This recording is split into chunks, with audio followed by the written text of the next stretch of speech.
Well, now to Baltimore County, where an Essex man is behind bars tonight after police say he tried to kill his wife with a hammer.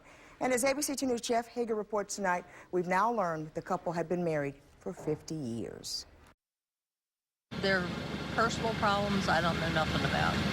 Darkness had fallen here on Ann Avenue Sunday evening when Tilly Hennigan heard the distinctive sound of someone crying.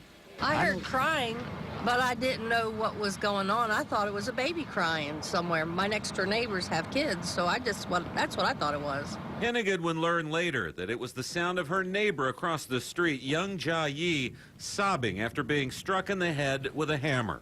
According to charging documents, her alleged attacker, 75-year-old Pal Young Yi, had already called the police and reported that he had attempted to kill his wife.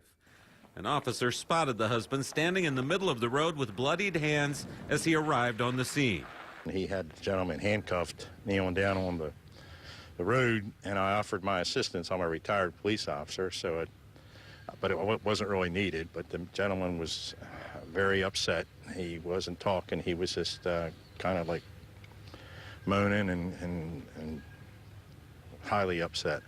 Inside the home, police found Yi's wife of 50 years lying on a bed covered in blood with a severe injury to her head. She was able to point to the floor where officers discovered a hammer laying underneath the cot. The female and the male had gotten into some sort of an argument at the location. During that argument, the male retrieved a hammer and struck the female in the head several times. During an interrogation, Yi told a detective he became upset when his wife made herself a cup of coffee without making one for him.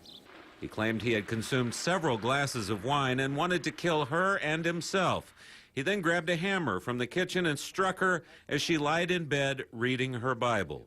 Sometimes people just, they have issues that they can't control when they snap, and apparently that's what happened here, and I feel bad for him. I prayed for him, and I prayed for his wife that night.